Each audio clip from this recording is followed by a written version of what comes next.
You're watching Straight Black Love Talk with your host, DC Radical One, the home of intelligent, mature relationship conversations.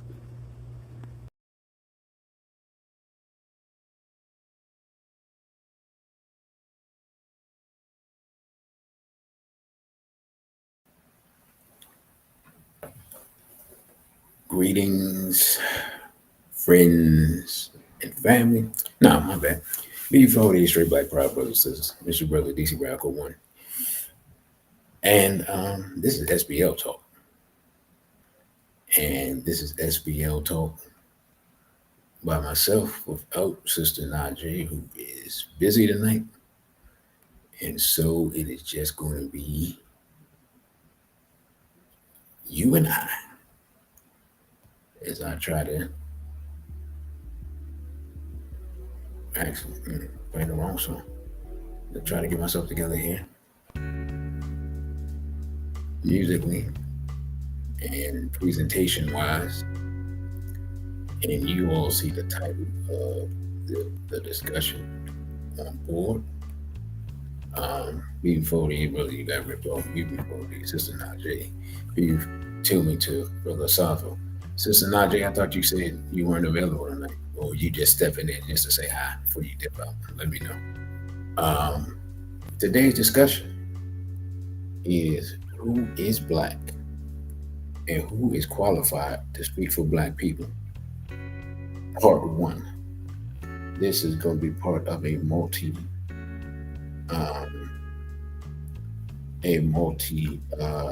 part series, because I basically found that it was impossible to put everything that I wanted to put in here, and I only wanted to be in here for 2 hours tonight, and maybe even shorter if there are fewer people.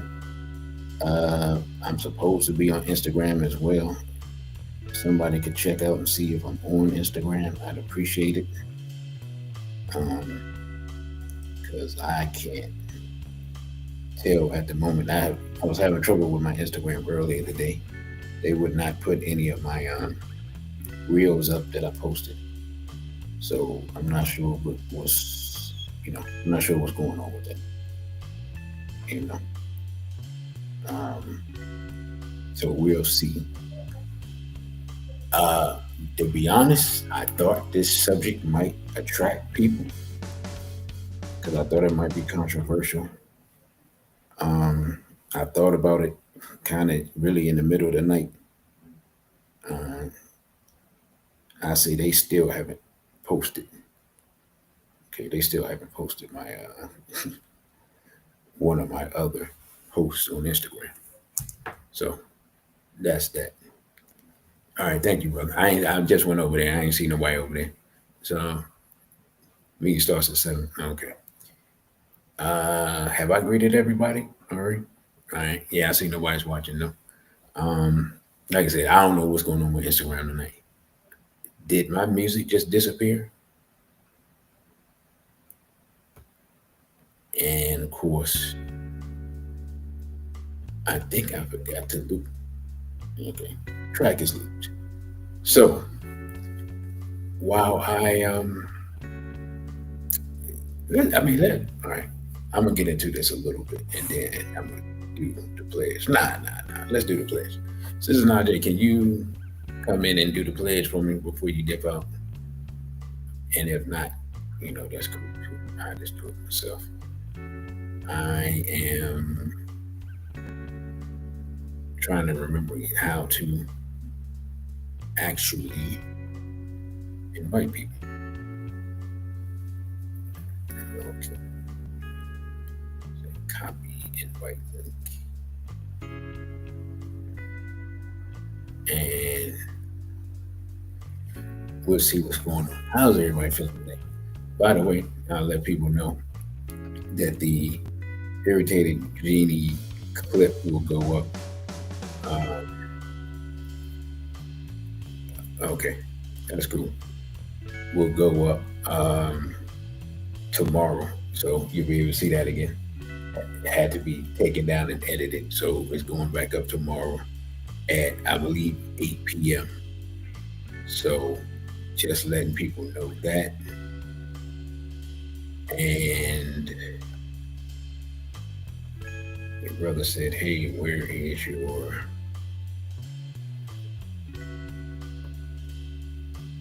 uh, there is our banner, or they call it ticker here. So totally different thing, totally different software. So all right, so let me get comfortable. In fact, let me do the pledge first, so I can get that done, and then we can move forward from there. And this, of course, is our straight black pride pledge. And you can repeat after me or not. Choice is up to you. It says, I pledge allegiance to my straight black and proud ancestors and to the culture and traditions which they founded. I vow to practice those traditions of straight black love, family building, and nation building to the best of my ability, using all my life's energy, intelligence, and creativity. I also vow to do everything in my power to protect black men, black women, and especially black children from sexual abuse, homosexuality, exploitation, and miseducation, as long as I am mentally, physically, and spiritually able. Lastly, I vow to fight against any force, physical foe, ideology, or philosophy that threatens the straight black and brown culture, regardless of origin. This I pledge in the name of my African ancestors and the divine creator, Ashe. And we always start off with that so we can set the tone of what we're dealing with. We're not going to make any um, compromises on the principles for the sake of popularity, for the sake of friendship, for the sake of monetary advancement, for the sake of whatever. You understand what I'm saying? Because the reality of the situation is, and I'm just get straight to the point. A lot of the people that's put in front of black people are nothing but either raging or in closet homosexuals. Okay, let's just get straight to it. Barack Hussein Obama is a closet homosexual. Period. In the discussion. You know what I'm saying? I've proven that years ago now. So I don't, nobody should be shocked by that. And when you really think about it, and this is in the slide, I'm gonna get to it much later. Where is the real black leadership? I haven't checked with a brother Safo. I did not get a chance to check with him today. So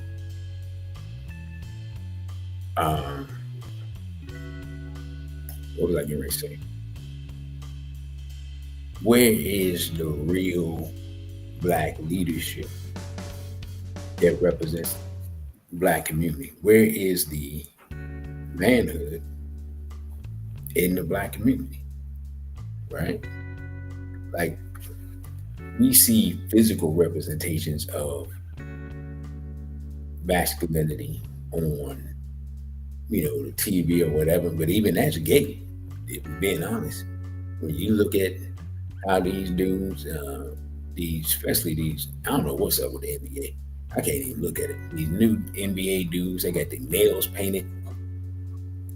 The dudes is wearing these weird outfits. The NFL dudes, I remember Debo Samuel, who now plays for the Commanders or whatever, wearing, I don't know what that dude was wearing, man. These dudes is just some weirdos, man. And it's just, they disgusting. Like I said, Barack, talking about a boy needed almost homophile in his life, or whatever he said, man. All that.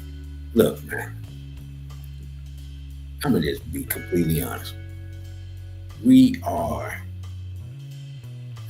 maybe 2 generations, 3 generations away from being obliterated, just at the rate we're going. Okay, right? Now I ain't talking about them intensifying the attack, and a large part of the problem is based in the loss of our identity and the loss of our culture, right? So that's part of what we're going to talk about today. I'm going to put some things into historical context because I'm going to just be honest. Most people really don't know what they're talking about because they don't understand history. They haven't studied history. They don't know history. They don't understand history. They don't understand how the history put us into the current situation. And so I don't I don't like to have ahistorical discussions with people. Like if you don't know the history, I'm not talking to you about nothing serious. I don't even like that. I'm gonna be completely honest. I don't even like to talk sports with people that don't like know the history of certain sports, right? Like people be talking about, oh, this person's the greatest basketball player, this person's the greatest football player, or even like it's something like hip hop. You want to talk about, oh, this person is the greatest singer, or this. Man, listen, if you want to talk about music, and let's say your musical knowledge starts at, I don't know, your musical knowledge starts at D'Angelo. So D'Angelo came out really 30 years ago. I mean, that's fine. That's where your knowledge starts. But Prince preceded him by 15 years, and Michael Jackson started when he was a little kid back in the 60s or whatever. And you got Marvin Gaye, you got, Stevie Wonder, and you know what I'm saying, so on and so on. Like if you're not Al Green, like if you're not even familiar with that, we can't talk about music. You know what I'm saying? If you want to talk about hip hop, man, if you're not going back to Curtis Blow, we can't talk about we can't talk about hip hop. You can't tell me who the greatest is. You don't even know LL Cool J for real. You know what I'm saying? Before they straight like Pride, Brother Elijah. So regardless of subject matter, like I remember when I was in school, every subject in mathematics, science, whatever it was, it basically started off before they straight like Pride, Brother Rock. Hey, good to see you, brother. Every subject started off with a history. It didn't even matter if their history was correct, because most of the time the history wasn't correct. It wasn't right and exact, especially dealing with mathematics, talking about Pythagoras and so forth and so on. Which Pythagoras, man, first of all, African people built structures that showed that we had mastered the mathematics, that they were naming after other people. What we had built preceded those people's existence by thousands of years, right? But they still started the study of the subject matter with the history. And so that's why when I deal with a subject from now on, I'm going to try to put some historical context in it so that people will understand. I'm not having no debates or discussions with people who don't know history. I'm not doing it. I don't have the energy or the time. I don't have the temperament. I don't have none of that stuff right now. You know what I'm saying? And brother Safo say, I kind of blame the older generation that knew Naeem Browder and many others were on the LGBT train preaching black power. Bruh, I mean, people still covering it up. You know what I'm saying? Let me tell you something. They talking about Naeem Akbar. When I was maybe 12 years old, I didn't understand homophilia. I didn't understand homosexuality. I didn't understand what gay meant. I just knew what masculinity looked like and what it didn't look like. You know what I'm saying? But as far as like the actual that two men laid up with each other, I ain't understand that at 12 years old. I just didn't. Like that stuff wasn't out here like it is now. You know what I'm saying? So But I was about 12 years old and I saw Naeem Akbar. And I just looked at him and I just remember his mannerisms and the way that he said, certainly not. I was like, something ain't right. Again, if I was aware of homophilia, I'd have been able to be like, that dude is gay.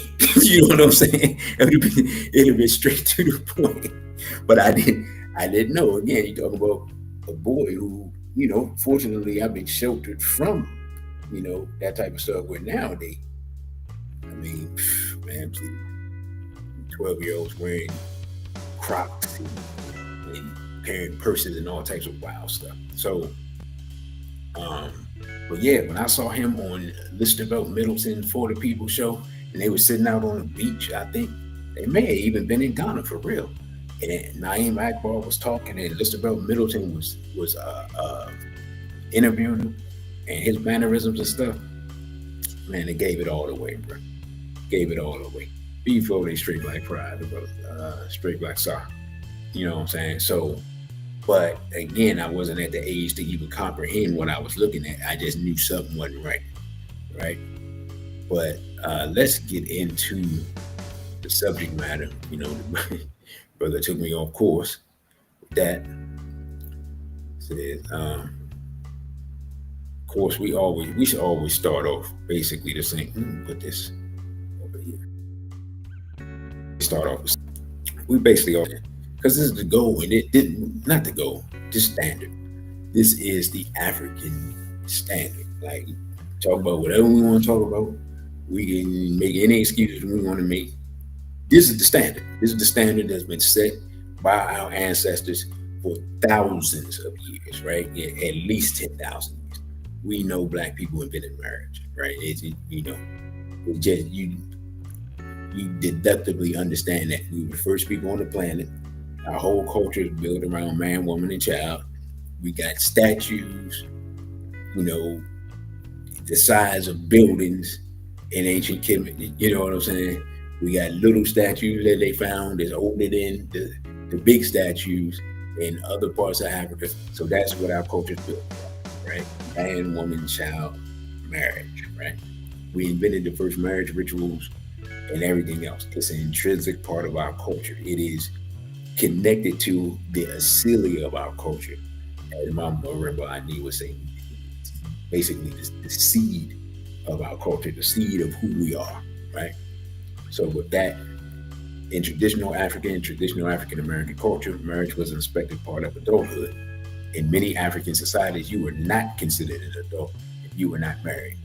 The family was considered the foundational institution of the society. There was no debate about the equality of men and women, as each had their jobs to do for the society.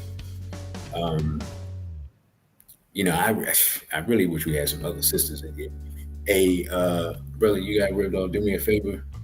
If you still in here, can you, I know I put it in here earlier, but can you put that we on in some of the Telegram groups, please, and thank you. Because as I always say, SBL Talk was actually created for sisters. And we saw like a small spike when we added Sister Najee. And now that spike has decreased to lower than it was as far as sisters. I don't know what that's about. You know what I'm saying? But yeah, that is a thing. Also, during enslavement, black men and women will often escape and try to find their spouses and loved ones, risking life and limb, and even putting up posters for it almost like a bounty poster, like a reward poster. Like, here's a reward for helping me find my loved ones. Like they put the advertisement up, right? Black people would buy their loved ones with money that they saved up working overtime to get money to buy their spouse's freedom. So you saw it with people who were enslaved. You saw it with people who were freedmen. This is how important marriage and family was at that time, and has been really up until recent times.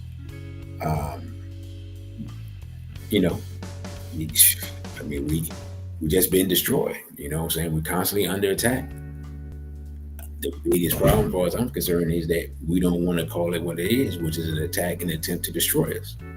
Like, we're past the point of oppression. I saw some people today talking about oppression, and I was just kind of like, man, y'all having a meaningless discussion. We on the genocide, man. If you're not fighting against genocide, you already late. You're virtually dead. Don't even know it. You know what I'm saying? Like, how many times does Bill Gates have to tell you about depopulation for you to get it? Like, every time I look up the dude talking about depopulation in one way or another, by one method or another, and yet don't nobody want to talk about it, you know? So, hey, man, it is what it is. Anyway, like I said, well, maybe I didn't say it, but I plan to be over here by 8. So let us move along. The historical attacks on the black family. The attack on the black family in the West, anyway. Okay, I thank you, brother. I know that part, but you know what I'm saying? I ain't seen nobody in here, so maybe they missed it. The attack on the black family began in the coffin lines where African men and women were separated. This continued in the slave dungeons like Elmina, which is in Ghana, and continued on the slave ships where men, women, and children were separated and put in different decks and sections of the ships. Our enemies know that our strength as a people comes from the family, and it is the family that allows us to pass down our culture and traditions. Ancestral memories passed down preserve our natural survival instincts. Without this, we are sitting ducks for our enemies. And as we have been slowly deculturalized from the moment of capture, the deculturalization begins, which, it's been 500 years ago. And we're gonna also tonight, we're gonna talk about the Arab slave trade. So we're gonna get into that as a case study to understand what's going on now.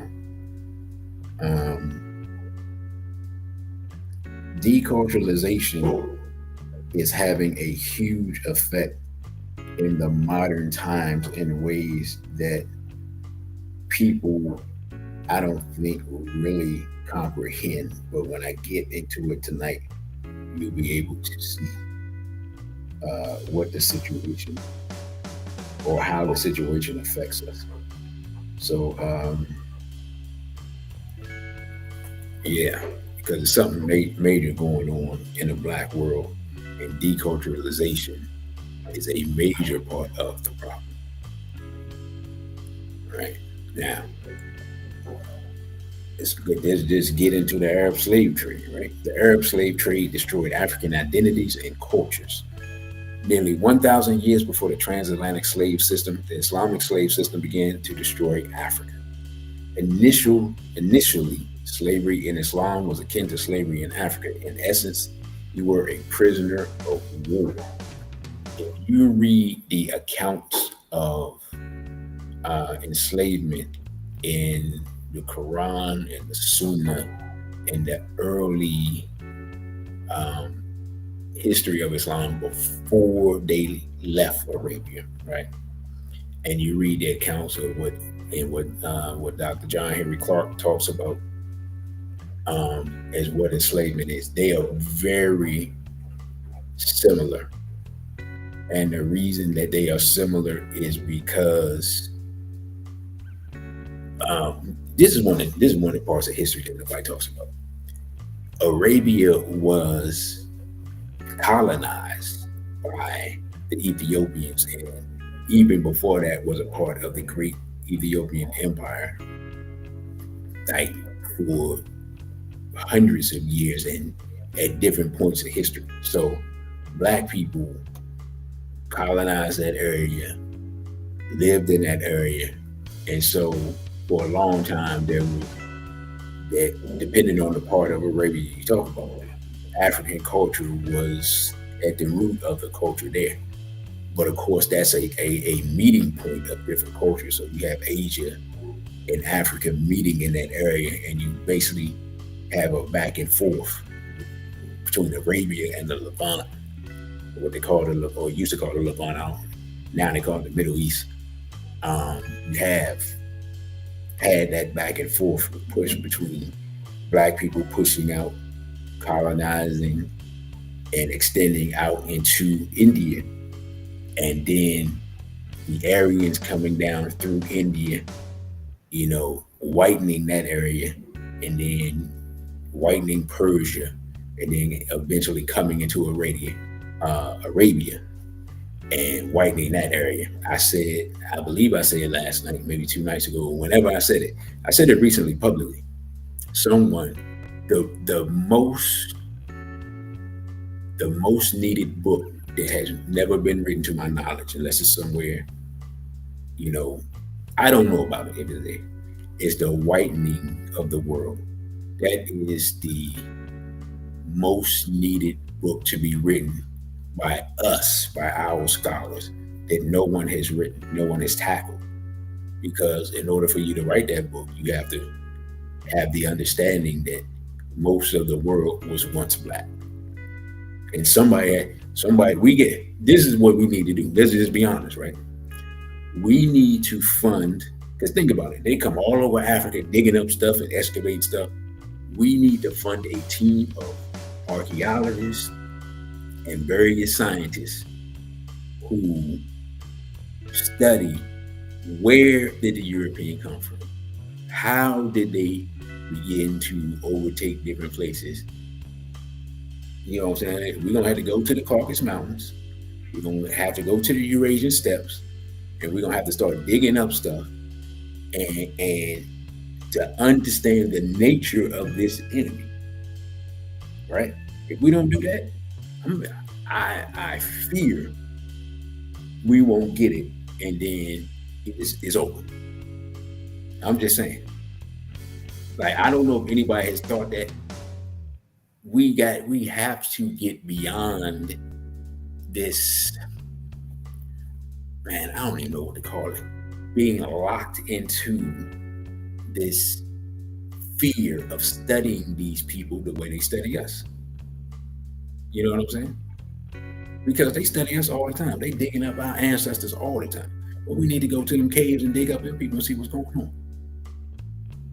You know what I'm saying? They tell us about the Deinocytic, what they call them, the Deinocytic, whatever them people, whatever they names, they be these weird names they be giving these different people, and the Neanderthals and this and this and that. And we don't even study to see, well, hold up, are the Neanderthals a different people, or are these just these people before they got cleaned up? You know what I'm saying? Like let's see what is really going on. Who are we dealing with? And how in the world did the current world come about from a genocultural point of view? Like, that's the type of study that needs to be done. But I haven't even heard nobody even really say it. Thank you, Brother Jamal. You know what I'm saying? Like, we need to break this thing down scientifically. We need to be studying these people. We need to be taking the DNA, breaking down their DNA. We need to be taking cells from their body, studying that, breaking that down, because that's what they're doing to us right now as I speak. Where are our war scientists? You see what I'm saying? Where are our scientists who are studying the tactics that they're using to come up with inoculations against the different biological weapons programs that they got in place? We know they got them in place because what? Because they never talk about this part, but I told y'all a long time ago, when Russia invaded Ukraine, one of the reasons they invaded Ukraine, because they knew that Ukraine had biological weapons labs that were set up under the guidance of Hillary Clinton. And they had the Russian DNA, which was easy to get because the Ukrainians are Russian, though they're Slavic people. They're the same people, right? They also found child sex trafficking in Ukraine. Ukraine is the hub, the center of child sex trafficking on planet Earth. Second place is Israel. Third is America. But actually, America is probably second just because of the sheer size of the place. And plus, the whole immigrant thing, the immigrant thing was a cover for child sex trafficking as well. So third would be Israel. Just because it's so small in population. Now, if you did per capita, different discussion. Y'all know white people especially love that per capita. They break that out on you in a minute. Right? So I'm just saying, man, like, we need to get serious about our survival, which means you're going to have to deal with some science. You're going to have to you can't just deal with philosophy. You're going to have to deal with some history. You're going to have to deal with some culture. You're going to have to deal with some science. You're going to have to deal with some genetics. You're going to have to deal with the study of linguistics. Before the Brother Crow. Where are our institutes for this? How come we can't get nobody to fund this? How come we can't get nobody else? I'm not the smartest person in the room. I know I ain't the only person that ever thought this. How come I've never heard nobody publicly state it? Again, if there's a secret society of Black people already working on this and I ain't part of it, and you ain't got to tell me. Oh yeah, we already know we're going to need high levels of mathematics. Sister Najee. So I'm just saying, I'm just bringing that to the forefront. That wasn't even really supposed to be part of the discussion, but you know what I'm saying?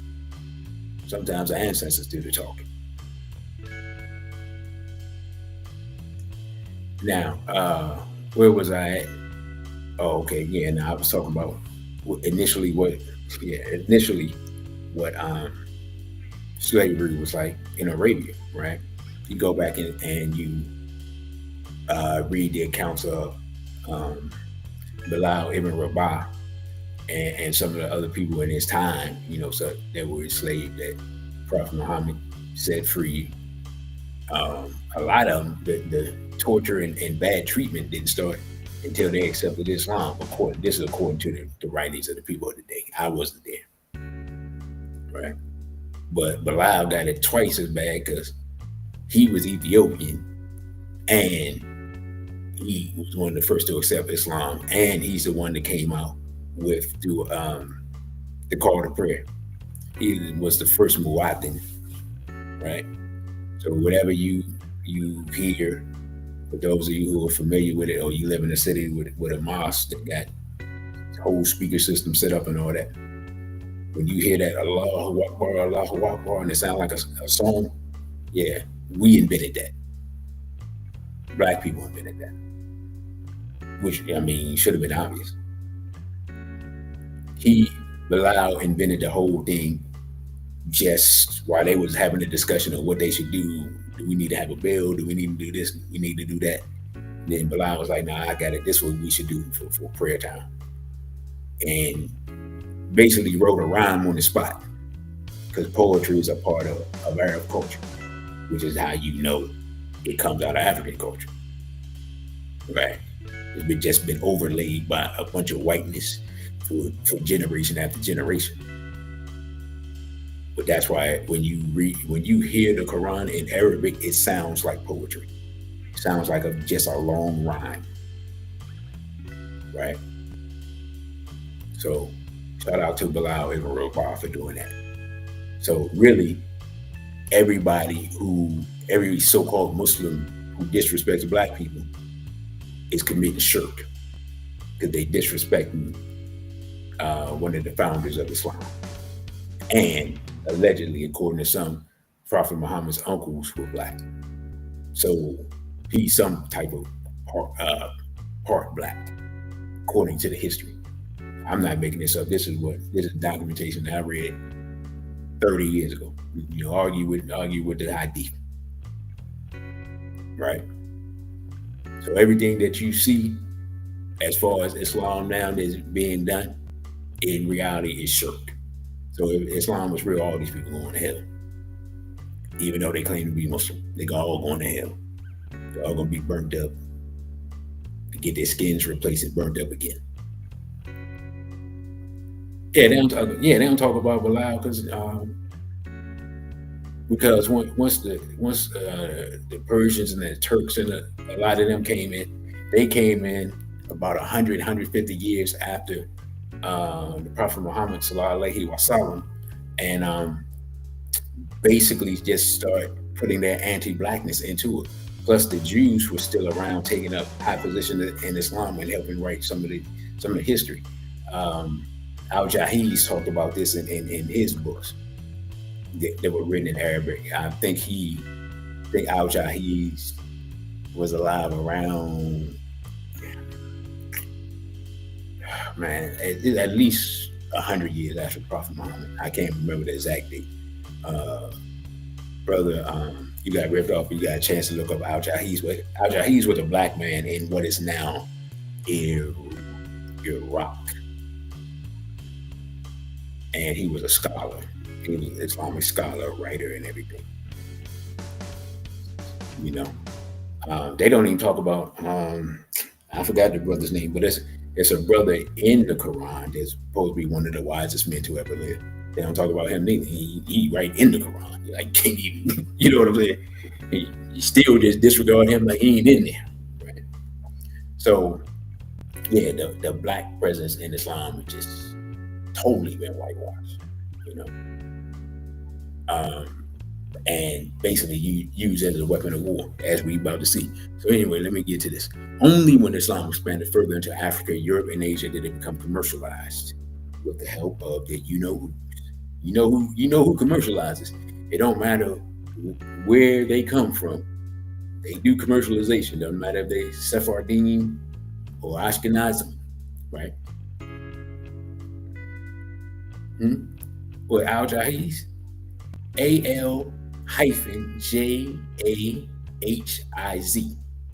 That should get you there.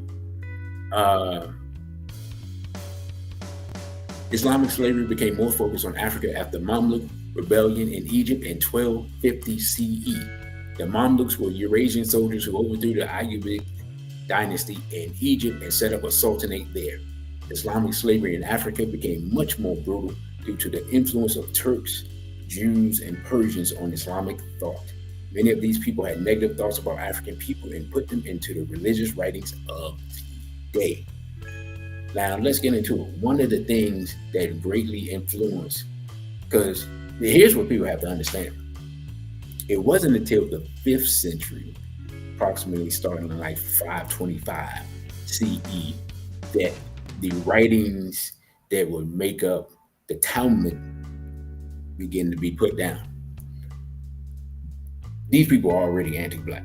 So, of course, one of the myths that they have written is the myth of the curse of Ham, right?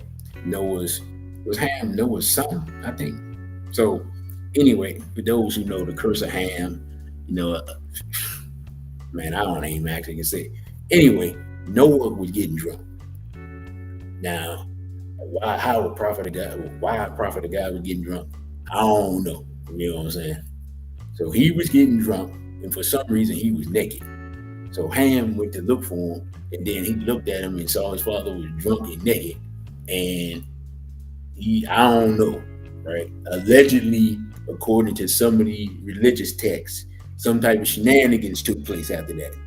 So then after that took place, Ham, this is according to the Talmud, Noah cursed Ham and said he was gonna have his children gonna have black skin, and would be hewers of wood and drawers of water, right? And then they would have bug eyes and curly hair and black skin, and they would be shamefully elongated, right? So, brothers, you've been cursed to be shamefully elongated according to the Hamitic myth coming out of the Talmud. You know what I'm saying? So blame God for being, shamefully elongated, man. Can't sit down and use the bathroom without getting wet and everything like that. Got to get proper underwear or whatever. You need the pouch to be extra bigger because, shamefully elongated. You know what I'm saying? Scaring away women, making them run away during intimacy because I'll blame all that on Ham, according to them. You know what I'm saying? It's shameful, man. It's shameful. It's terrible. It's terrible, man, that we have to live with this curse of being elongated. You know what I'm saying? And I just think about it. I'm just sitting there thinking about something I saw with I need to stay up the internet, but this Asian chick was talking about her people, the women, their attributes, and how they were naturally extra tight. And then of course a Negro came in and just like, oh yeah, well, I can knock that loose. And I'm thinking to myself, man, we never missed the opportunity to show our shameful elongation out here to non-Black women. You know what I'm saying? But that's what I saw on the internet the other day. So that's just an example of the type of religious writings that existed at the time when the Hadith and some of these other books started to be written in Islamic culture.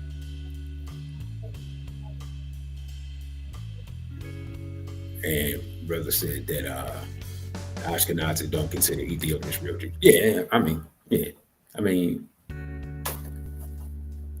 I remember when people from here started going there, right? Hebrews from here started going there to Israel, and they put them out in Dimona, and Dimona is where they got their nuclear weapons.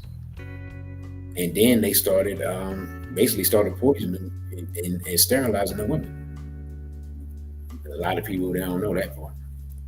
So your enemy is your enemy. One thing about your enemy, he identifies us as his enemy, regardless of whom or what. And let me say this real quick, as we talk about identity, they don't care what you call yourself. You can call yourself Jew, Hebrew, Native American, Indian, American, British, African. They don't care, man. They just see that you are Black, you're an enemy, and you need to be destroyed. Yeah, just a point blank period. That's what it is. And when you're dealing with, you're dealing with the Khazar. As far as the Khazar are concerned, if you're not them, you Goyim. And if you Goyim, you need to be either enslaved or destroyed, or enslaved then destroyed. That's what it is. You know what I'm saying? And all they got is useful Goyim and useless Goyim. That's the categories they got, right? We just gonna be straight talk today. I know normally we talking about love stuff, but we talking about the love. We talking about tonight the love of self, right? So, let me get to the next slide. Eunuchry and race mixing in Islam, and we just using Islam as a case study because of what's currently going on. Brother, you got rid of we still have anybody over on Instagram side? I did see some people for a minute, but I turned away, so I don't know. In medieval Islam, the practice of eunuchry was imported from Asian territories. This practice of completely castrating men, removing all the sexual organs, was often done by Jewish doctors, as it was forbidden by Prophet Muhammad in the Sunnah. So it just goes to show that even though it was forbidden, they still did it. You know what I'm saying? No one cares. So that's why I'll be honest, that's why I don't take none of these people serious with their religion. Because once you learn their religion, you see how false they are. Being completely honest. You know what I'm saying? They violate hadith and sunnah all the time. Let's see. Yeah, there you go. Right. Was an Arab polymath and author of works of literature, right, including theory and criticism, theology, zoology, philosophy, grammar, dialectics. Exactly. Yeah. In other words, he was a multi-genius. You know what I'm saying? So thank you for putting that in there. Yep. That's Al Jahi's the black man, the bug-eyed. They said. You know what I'm saying? So that's how you know. It probably look like what's my man? What's my man that played the father in the House Party movie? Probably look like him. Where was that? Okay. Oh yeah, the practice allow Africans to be used as soldiers and also in the high courts in Islam without them reproducing with Arab or Asian women. Also, they were put in charge of the harems of men. So you didn't have to worry. They didn't have to worry about us getting at their women because we were shamefully elongated because they made sure that we wasn't no elongated in no way, shape, or form. I was looking for a picture because I thought I had one on my computer so you can see how they did us. You know what I'm saying? But just imagine it. I don't like to think about it. I ain't even gonna lie. When I think about it, I instinctively, make sure that all my parts are still here. You know what I'm saying? Sitting around looking like Michael Jackson or whatever. But yeah, man, this type of savagery that we survive. We talk about this transatlantic slave trade, but we don't talk about the other slave trade. And there's a hidden history of homophilia and pedophilia. Robin Harris, thank you, brother. Within Islam that don't nobody want to talk about. You know what I'm saying? Interestingly enough, Wesley Muhammad and Professor James Smalls have spoken on this to varying degrees, right? So, however, right, Asian and Arab men had their way with enslaved African women, producing half-breed children who were loyal to their fathers, and they were often given the rights of the father's people. These mixed children often were just as brutal and even more so than the fathers were to African people. Okay, brother, thank you. Hey, that's how I was last time.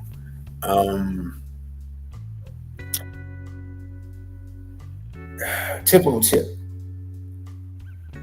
Famous slave trader was a half black, half Arab slave trader. One of the most devastating slave traders in history, and I think he was around either 17th or 18th century. I'm not 100% sure. But yeah, Tip was man. Had to, he was a demon. You know what I'm saying? But again, we don't like to talk about how mixed people have been used as a weapon of war. You know what I'm saying? We don't like to have these. These are the real discussions that need to be had. All this other jibber jabber that people talk about is completely irrelevant. It's straight up and down. Get to the next slide. It look like I'm gonna be finished pretty quick tonight. Let me see. Miscegenation as a weapon of war. The process of miscegenation as a weapon of war goes all the way back to ancient Kemet. The Hyksos came to power after their ancestors were on the outskirts of Kemet for centuries, right? There are those scholars, including white scholars, who believe that the Hyksos were the progenitors of Sephardic Jewry, meaning that those people who were around ancient Kemet and eventually took over and learned Kemetic culture and history and science and things like that. And after they got kicked out, the theory is that they went into because they were put out during the Levant, and it is believed that they went north and east into what is now Turkey, and begin to create that ideology of what would become Judaism, and then spread it from there to different areas, and different small groups picked it up. And of course, we know thousands thousands of years later we go into the Khazar kingdom. But that is a theory of how the Sephardic Jew basically came into existence. And again, these are white scholars, so um, you know it is what it is. Anyway, the Hyksos slowly interbred with Kemetic people and especially powerful families before eventually coming to rule in 1650 BCE. So we're talking about about 3,600 years ago. They were the first foreign invaders to rule Kemet. Let's see. Brother Crow said years ago, I was talking to a Christian brother that was a military veteran, and he said that many of these Arab men that live in these Arab countries are homophiles. So yeah, absolutely. Professor James Small's talking about that. And yeah. I've talked to brothers that they weren't in Arab countries. They were in Afghanistan, and Afghanistan has some weird cultural thing with little boys dressed up or dressed up like women. It is it's very much like what you would think of Greco-Roman stuff. Yeah, very much so. That's happening I forgot what they call it. But I've heard from multiple brothers that was over there in Afghanistan, and in fact, they did it. I saw a news story or something on it years ago, and I was like, whoa. So yeah. Anyway, next, the Lancados were Portuguese merchants, often Jewish, who settled in Cape Verde and the outer portion of northwest Africa, and became slave traders. They often married African women and produced half-breed children who became slave catchers after learning the language and culture from their mothers. I knew a sister that was from Cape Verde, and she had red hair, light skin, and freckles. So that, and she said, she asked her father, she was like, what are we? He told her, he said, yeah, we African. But that just goes to show you the amount of miscegenation that would produce that phenotype almost 500 years after the fact, right? In fact, the sister liked me, but I think I had a woman at the time. And she was a nice looking sister. She wasn't like super fine. She was cute, whatever. But I didn't even, like, when she dropped that science on me as far as where she was from and everything. It wasn't until maybe I don't know, 5 years later that the nation came up with A Secret Relationship Between Blacks and Jews, Volume 2. And then I had a full understanding of that whole situation. But I misspelled all things. But anyway, yeah, they never, like, when you notice, right? You will always hear this discussion of, oh, well, Africans sold other Africans into. They never talk about how it started. It started with mulattoes, bro. Nobody ever wants to talk about mulattoes. The Lancados and the Moranos produced mulatto children that became slave catchers. That's how it started. And then some of these people, what they did is they started interbreeding back into different tribes and took over some of these tribes. And some of these people, some of these African leaders that you see in West Africa, that you see acting like some coons, they are Jewish through the Lancados, who were Jews who were thrown out of Spain and Portugal during the Spanish Inquisition, right? So again, that's why the study of history is important, so you can debunk the mythology of various uneducated, unlearned buffoons who like to spout off a bunch of nonsense and have no idea what they're talking about. Right? Anyway, this process continued in other parts of Africa during Islam. This is the reason why Sudanese Muslims are so brutal against other Africans. They see themselves as Arabs and not as Africans. They also have continued to use rape, sexual violation of a weapon as a weapon of war to breed out pure Africans. This is why North Sudan and South Sudan exist now, because the assault on the pure blackness of the Sudanese, um, they tried to destroy it. And so the black people just said, hey, man, we got to get away from these people. And so they separated and they put them in the South because, of course, that's, we always in the South. That's where we are. We're Southern people. And then they got mad because they found out that's where the oil was. You know what I'm saying? So now, of course, the whole situation, and this, you got situations going back to the 1990s with the Janjaweed, and they're funding by people like Gaddafi. They help fund the Janjaweed, they help train the Janjaweed, and now you have the RSF, and they're out here committing heinous acts against our people. Now,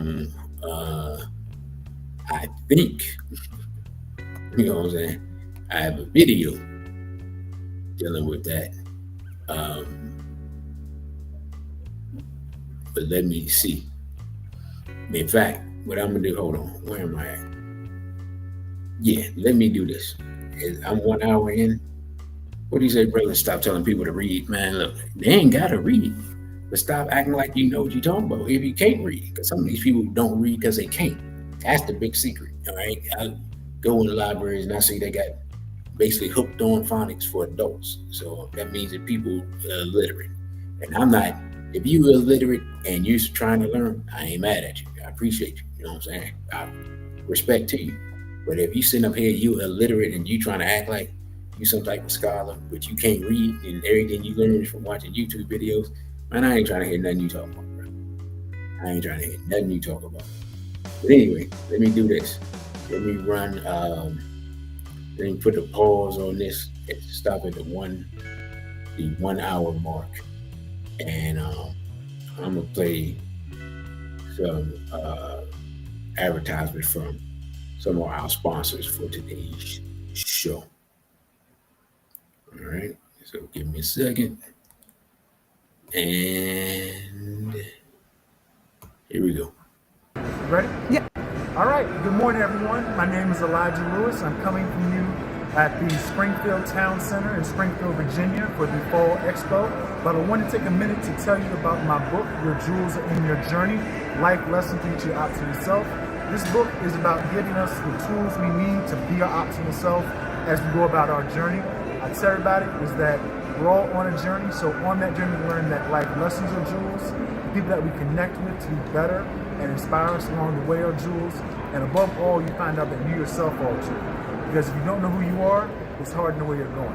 So if you're interested in learning more about me and my book or my motivational speaking, I speak on topics such as freedom from life's addictions, the reality of your vision, and many other topics. So if you want more information, go to my website, www.elijahlewis.org. You can get your copies, book me for motivational speaking, and above all, see where the journey takes you.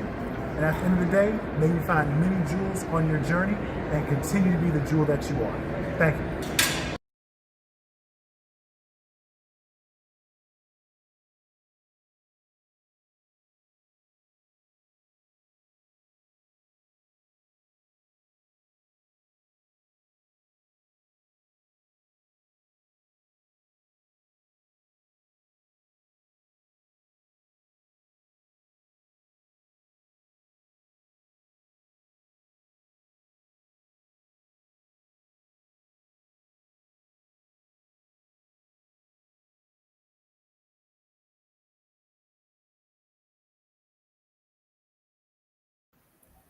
So My apologies for the slight technical malfunction. Shout out to Brother Elijah. Be sure to support him and buy his book, please. By the way, for those who don't know, I am your host, DC Radical One. You follow me on Instagram at dc.radical1, on Twitter at dc_radical_ONE, on OTW2 at DC Radical One. If you're finding value in this conversation, you can donate via Cashapp, $DC Radical One, or you can donate via Zelle at email address dc.radical_1@protonmail.com. Right? So, anything that you may be able to contribute, it helps. It helps us upgrade the technology, right? And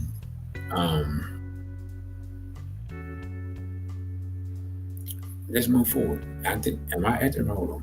Did I go too far? Let me go back. Oh, yeah, I definitely went too far. I wanted to, and I don't have it loaded up, but I wanted to show what's going on in Sudan. And there was a report that I saw, and I just want to bring it up because the reason I want to show it is I want to show people what happens when we become either deculturalized or even worse. Maybe it ain't worse, maybe it's the same thing. We take on an enemy's culture and we literally think that we are that enemy, and then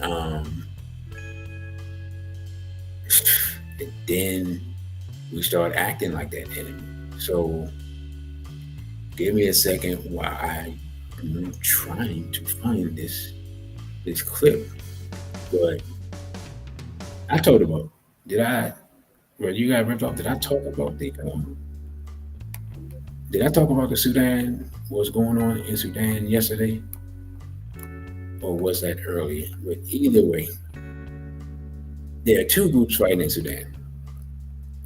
These two groups are being funded by Middle Eastern people and probably Israel, if not directly, indirectly. Like, I can almost 100% say Israel is involved in it too. But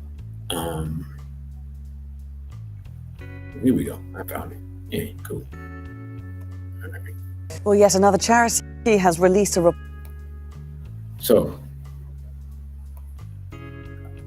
I just want y'all to see the type of barbarism and savagery that we engage in when we're out of our mind. And just watch this report, man, and we'll talk about it afterwards. Released a report documenting sexual violence in Sudan. It's the latest in a series of allegations of rape, sexual assault, sexual slavery and torture carried out by the paramilitary Rapid Support Forces. Amnesty International describes the horror of the RSF's sexual violence as overwhelming, but it says the cases documented represent a small fraction of the violations the fighters have likely committed. The conflict has exposed more than 12 million people to widespread sexual violence, which is being used to terrify the entire population. That's according to the UN. Well, the latest Amnesty International report says Sudan's Rapid Support Forces raped or gang raped at least 36 women and girls in the first 18 months of the conflict. The attacks happened in 4 states. Survivors described brutal assaults, severe beatings, torture and sexual slavery. Some of the girls were as young as 15. Amnesty says the women were not able to get medical help or report the attacks because of the ongoing fighting and fear of reprisal. The UN says the conflict in Sudan has caused the worst humanitarian crisis in the world. Nearly 14 million people have been displaced. Let's bring in Freddie Carver. He's Director of Humanitarian Policy Group at ODI Global. He joins us now from Nairobi. Good to speak to you. We've got Amnesty there reporting 36 documented cases of rape or gang rape. What do you think the real number is more likely to be? I think it's impossible to know, Laura, but as you say, I mean, I think, and as Amnesty and others have said, it's clearly the tip of the iceberg. I think this latest report comes on top of two recent reports by the UN that make very clear that there's been widespread sexual violence in all parts of the country by all parties. I think if we look at a recent UNICEF report that focused on the impact on children, they come up with a figure of 221 rape cases against children under 16 just in the last year, including quite a number of children under the age of 5. I mean, these are appalling situations. And more than that, it also fits into a long-standing pattern of conflict in Sudan. If we go back to the 1990s, we have evidence of a policy of rape being enacted by warring parties, both government and non-government, as part of their attempts to control particular different groups in different parts of the country. Yeah, as you say, it's not just the RSF who are committing these atrocities, it's the Sudanese armed forces who are reportedly doing so. Why are the women in Sudan particularly vulnerable in these times of conflict? I think it's important to understand that it's not only targeted at women, but I think the use of sexual violence is a very established way of kind of dominating and control over communities. It feeds into the kind of the very social fabric of communities. I think the evidence that we have around sexual violence in conflict, this kind of violence is never about sex, it's always about power. It's always about dominance and control. And women are central to the social fabric of communities. And by engaging in this kind of behavior, it's really an attack on those communities as a whole, both in their present, but also in their future. And it's that, I think, the depth of the impact that is the reason it's been such a commonly used tactic by so many different warring groups across the country. And so what do you think can be done to try to break this cycle of violence? I think the key thing is to take a victim-led response, but also to recognize that this is the symptom of these kind of structural dynamics that are behind the conflict. So therefore, any response needs to start from that perspective. So how do we respond to really trying to tackle the conflict itself? And clearly nothing can be done without stopping the conflict. There's a major conference happening in the UK next week on the second anniversary of the war, bringing together political actors, supporters of different groups within Sudan. I think it's really important that focuses on this question of protection of civilians and looks at how more pressure can be placed on the parties to bring this war to an end. And then in terms of how we engage, we really need to focus on how do we support the agency of communities and the agency of women. We need to not see women solely as the victims of these kinds of appalling crimes, but as people that, as with other members of their communities, need to be crucial in leading a more peaceful, a more positive future for Sudan in terms of promoting peace building, finding ways of kind of promoting economic activity. This is, I think, the crucial that we see the response to these crimes in that wider context. Freddie Carver, many thanks indeed for taking the time to join us there from Nairobi.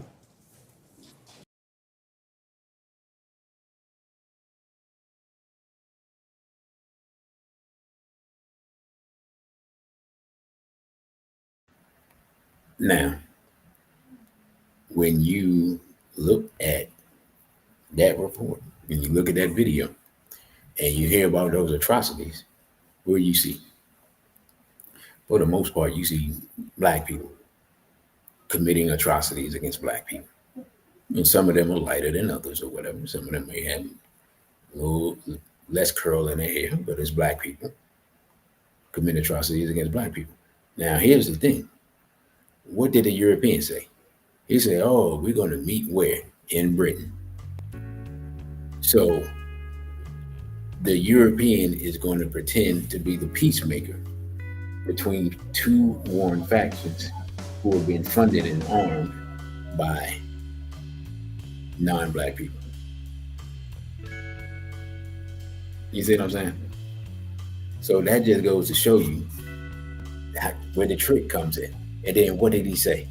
He said, well, we're gonna the women need to not just be looked at as victims, but they also need to be part of the peace. What does that mean? That means they're gonna put sisters in charge, and they're gonna get revenge, and they're gonna be fueled by the atrocities that the men did, and you're gonna have rampant feminism in the Sudan, and you just basically just gonna have one extreme to the other. That's what you're gonna have, right? Like I can already see the play, but again, because these people don't consider themselves black, they commit atrocities. So it's just like the Arab is there, but you don't see the Arab, you just see black people. The demonic mind of the fake Arab is controlling these black people, and they're committing atrocities like the demonic people that they've been trained by, and that they study under, and that they think they are. And John Henry Clark talks about us imitating imitators. These people aren't even real Arabs, and yet we're following behind them, doing devastating atrocities against our own people. So we talk about the self-hate that's here in the West amongst black people. Yeah, until you seen these Janjaweed and these RSF and the other Sudanese people, they taking they self-hate on steroids, right? Now, again, but that comes out of what? Miscegenation. Next, integration, assimilation, extermination. 3-step process. In America, the first laws against miscegenation were passed in 1661 in the colony of Virginia. The law prohibited white women from marrying enslaved or free black men. That was followed by a similar law in 1664 in Maryland. No laws prohibiting intimacy between white men and black women were written. You see what I'm saying? So the slave monster, he could get his, right? You know what I'm saying? He could have access to us. But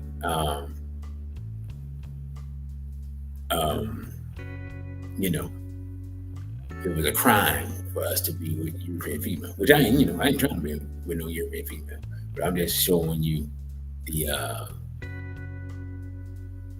not the dichotomy, but the hypocrisy of it.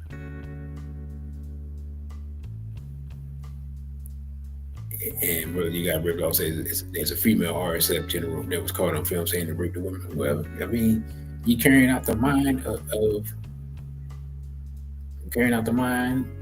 the enemy, and you say RSF has Israeli weapons.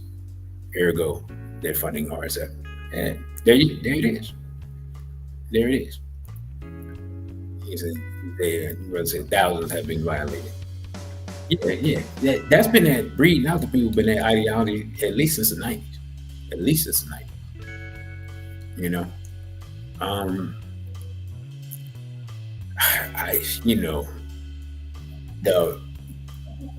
this point in history, Islam is simply nothing but a weapon of war against black people on the African continent.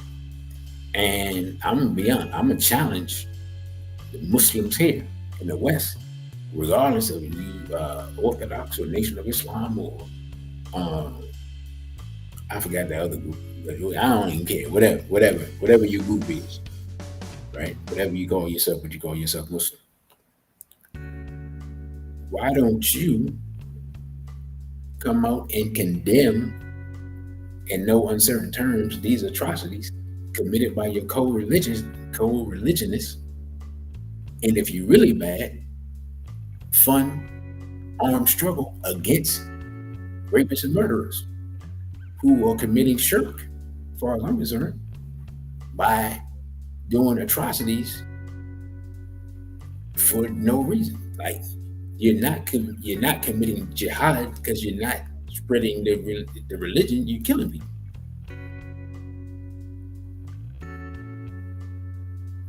Brother Crow says, according to Dr. Renoko Rashidi, during the Arab slave trade, the Arabs sent many of our people to the Indian subcontinent. Yeah, I touched on that yesterday. Yeah, like I said, there are 3 waves of black people who went to the Indian subcontinent, and Arab slave trade transported people as far away as China. You know, people don't talk about that, but of course, we had been in those places before some of those people, and so and just some of our people just being sent to where some of us had already traveled to. Anyway, where was I? Okay, yeah, my bad. During the Civil Rights Movement, which was secretly funded by Jewish interests, the Civil Rights Movement knocked down miscegenation laws and led to black and white children going to school together. Hey, let me tell you something. And this is why, what I'm about to say is why white people didn't want their children going to school with black people. And I understand it. Let's just be realistic. Understand the natural law. A child, boy and girl, who grow up around each other, you get curious about people who aren't like you because you ain't never seen them before, or you don't really know any of them, right? Maybe you've seen them before, but you don't know any of them. That's natural. You put a child in an environment where they're around these people all the time, right? And let's say you do that from middle school, because that's kind of where they started in PG County, right? That's where they did the busing and things like that. All this was under the law. Well, what happens when you're in middle school? A lot of times that's when you start hitting people. So now the boys are interested in girls and the girls are interested in boys. And instead of just being around your own people, you're also around other people. So your hormones are kicking in, you're interested in girls, and you're curious about people that you never met. What is the outcome going to be of this situation? Right? So I mean, understand, people who understand science know this, that's why they do it. So eventually, even though there are cultural norms, and you remove the laws, but there are cultural norms that stop people from interacting with each other. But you give it a couple of generations, and all of a sudden, people just act like it's normal to not be with your own kind, but to be with every kind. You know what I'm saying? I grew up with it. I saw it. So it don't take much. To be completely honest, I'm gonna tell you, like, from a boy's perspective, what it takes. What it takes is for you not to be considered attractive by a large percentage of your women, and don't let it be one that you really like, and then for you to be considered attractive by other women. That's all it takes for that boy to be lost. It ain't hard. You know what I'm saying? And we don't like to talk about it, but little girls can be brutal in their rejection.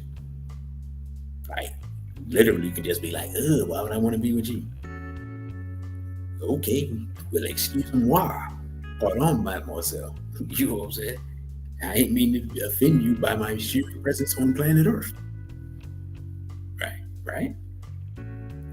But all you gotta do is set up the process and let it play out. And you got a bunch of European female teachers. The European female teachers can sit around and talk to the European girls and say, oh, look how, little Johnny is so smart. You should be friends with him. Because little Johnny don't have no friends. Like, we set ourselves up for destruction and don't even realize it. Think we fighting for progress. We're fighting for extinction. Right? Now, while mixed race children are on the rise in America, the black population is below replacement level. Replacement level is considered 2.1 children per woman. We're currently at between 1.6 and 1.8. So we're less than 1.8 without question, but above 1.6. And I think this data actually includes black people from immigrant black people and mixed people. So we may be way lower than I think, right? We may be at the 1.6 end of the spectrum. So we're dying off and being bred out, and don't even know it. I ain't heard nobody else besides myself talk about it. Just being completely honest, right?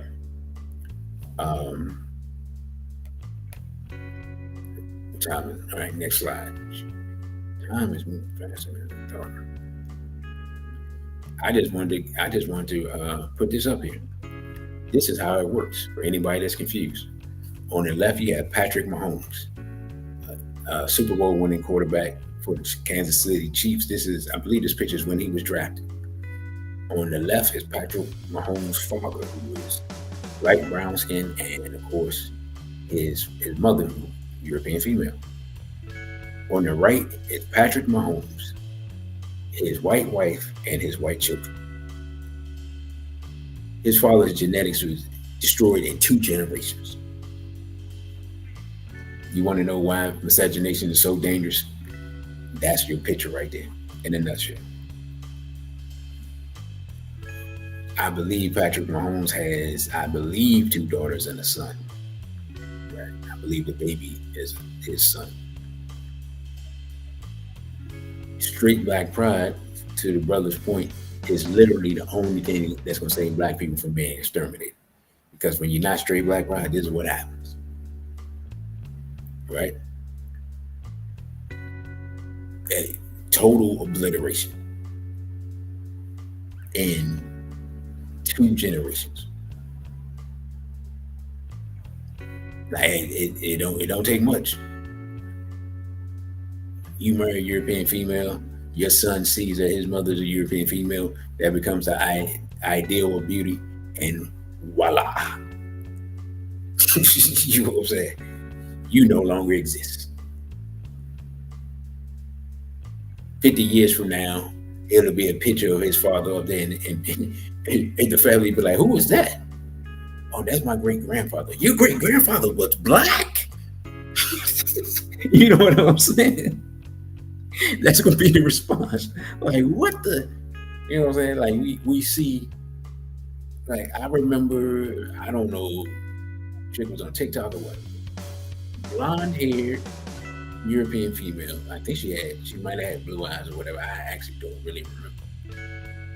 And she was like, my father is black. And I was looking at her, I was like,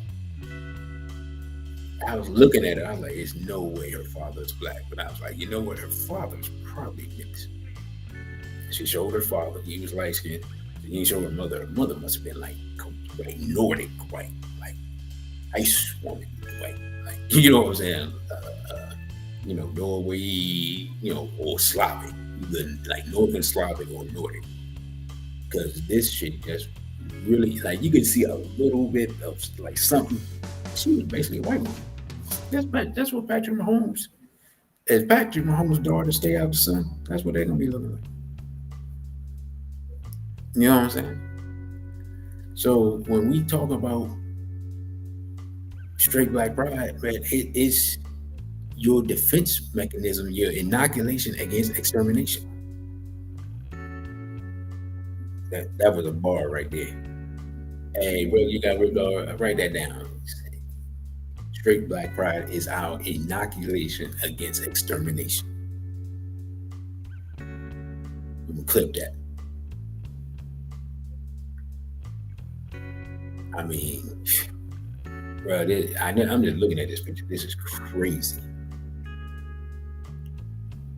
I mean, literally just in 5 minutes.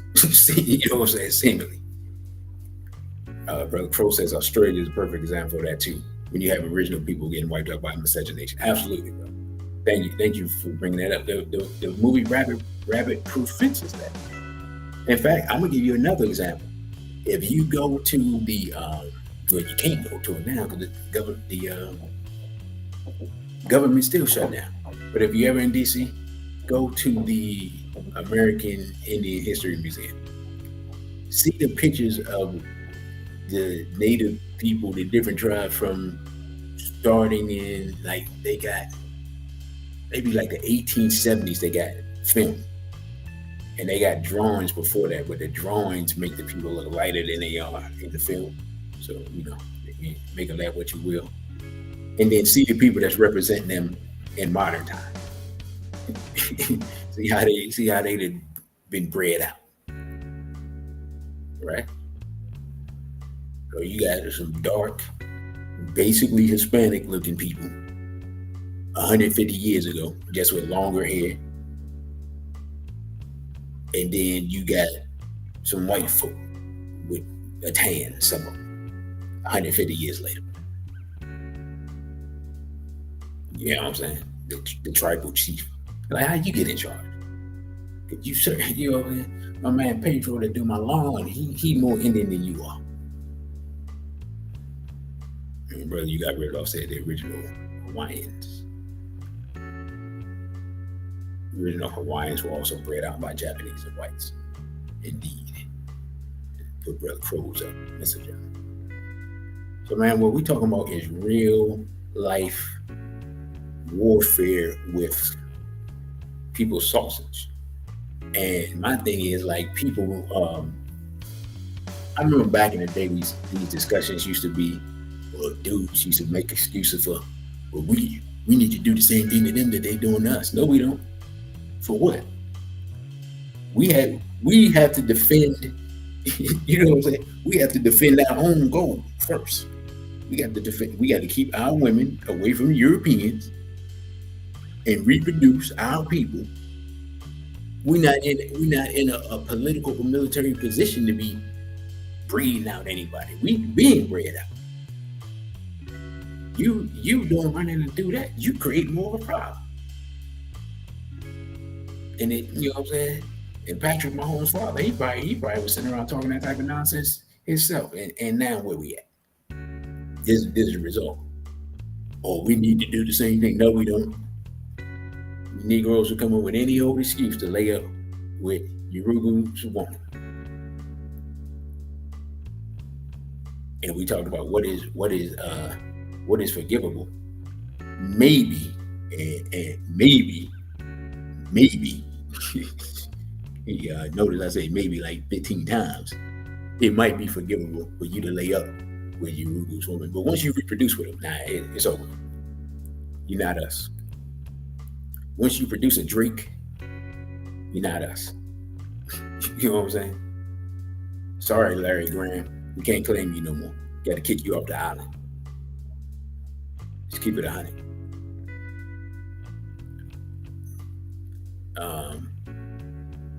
Next slide. Homosexuality is modern eunuchry.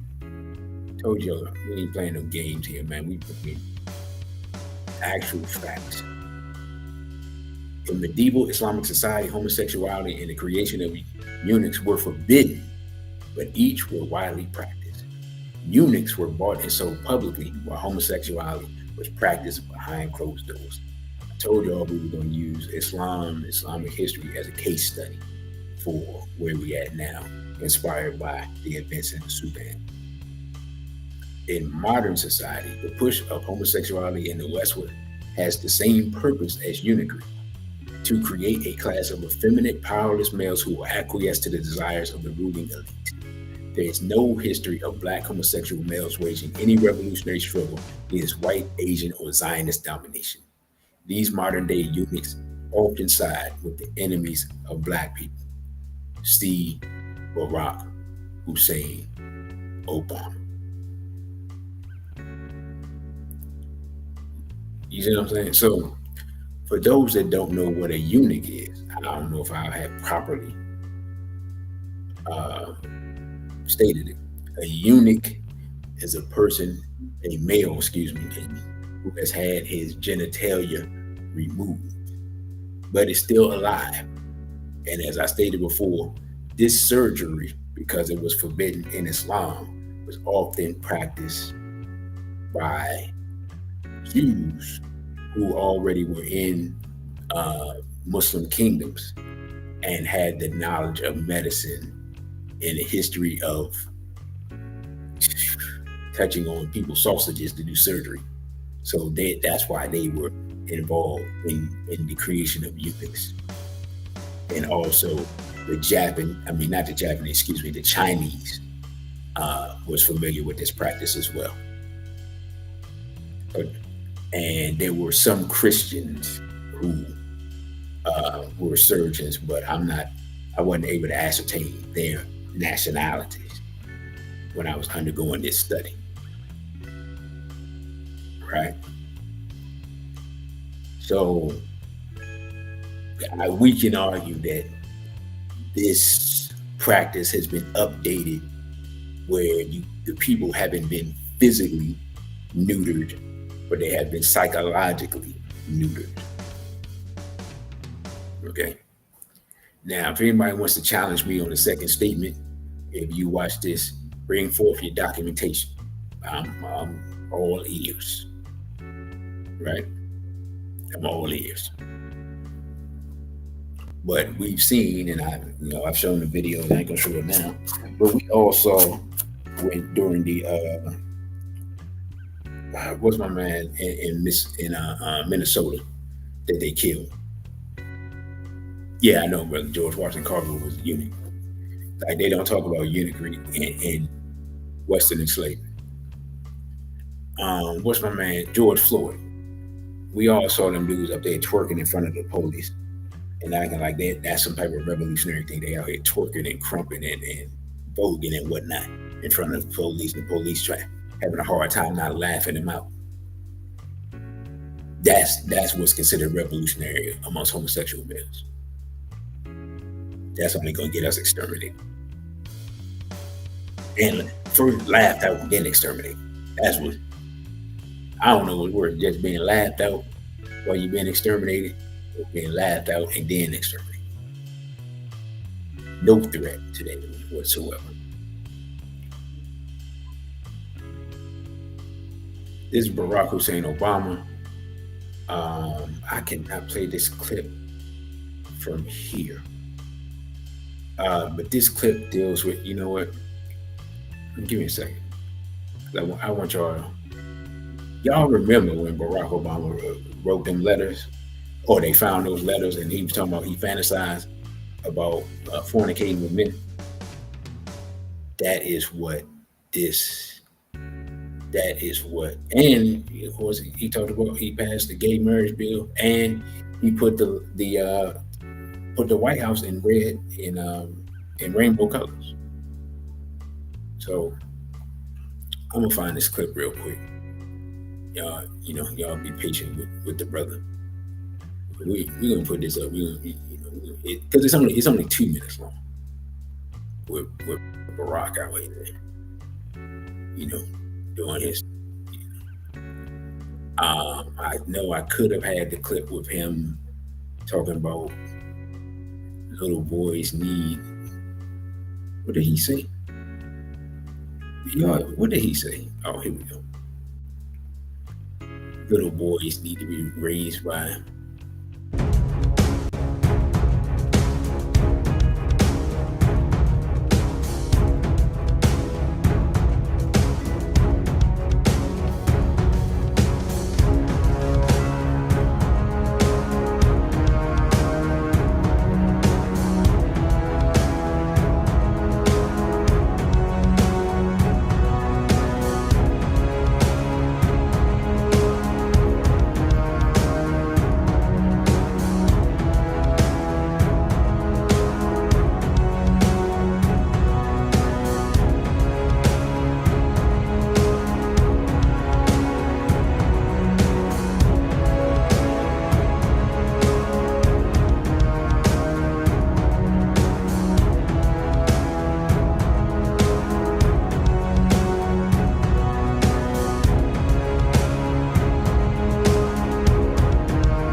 All right. So that was a reminder, man, of the letter that Barack Hussein Obama, 21-year-old Barack Obama, wrote to his then white girlfriend that he fantasized about being with men.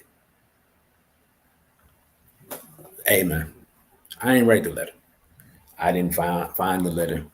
I didn't accuse him of nothing. This is what he put up. So I don't know if people remember that, but you can look it up, and you can look it up on Yahoo, like New York Times. You can look it up in a whole bunch of places. But that is the reality of the situation. And brother, you got ripped off, said he had multiple gay mentors. Absolutely. So what I'm gonna do real quick, I am going to play the Lost Tapes advertisement, and then I'm gonna come back and close this out. So y'all give me a second to do this, and y'all tell me. I'm gonna ask you right now what is going on. Is this where y'all expected this discussion to go? And two, is this discussion of any value to our people? Is it worth people seeing even if they're not here to see it? So y'all let me know that in the chat while I am struggling mightily to find the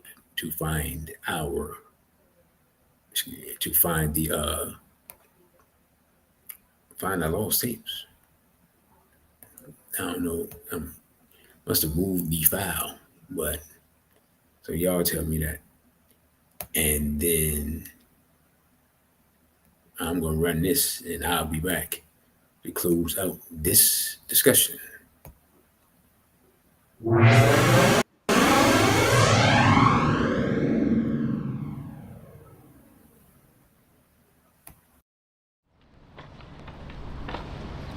Now, we're going to go and talk about AIPAC.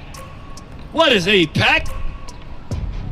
The American Israel Public Affairs Committee.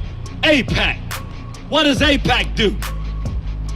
AIPAC is the gangster with a whole lot of money that says, I'm going to buy you and pay you money, and you're going to make decisions that I want you to make. You're gonna do as I tell you, because I got my hands in your pockets. And they attached to people like Jeffrey Epstein, who take videos of the people that are supposed to be our representatives, and as they take those videos, they hold them hostage and say, vote as I tell you to vote. Do as I tell you to do. I didn't even, the concept. I saw Naeem Akbar talking that black talk, he was gay, and I was out there telling everybody, yo, this dude gay. You remember back in the 90s, people hate me. Oh, this dude gay, man, we can't do this. You can't be up there talking black and be gay too. I was like, okay, he out the way, no, we're not doing this. I'm saying this because I did not imagine a time, little old me from Southeast, where if they tell us to take a jab, stick ourselves, I'm gonna be the only one that wanna say something. Maybe the brother out in Whitaker, brother Dern, we got a few brothers, but I'm talking about like, I'm thinking whatever they tell us to do, we got black people who studied under these people, we gonna say no. Or we gonna at least wanna investigate. I'm thinking it'll always be that way.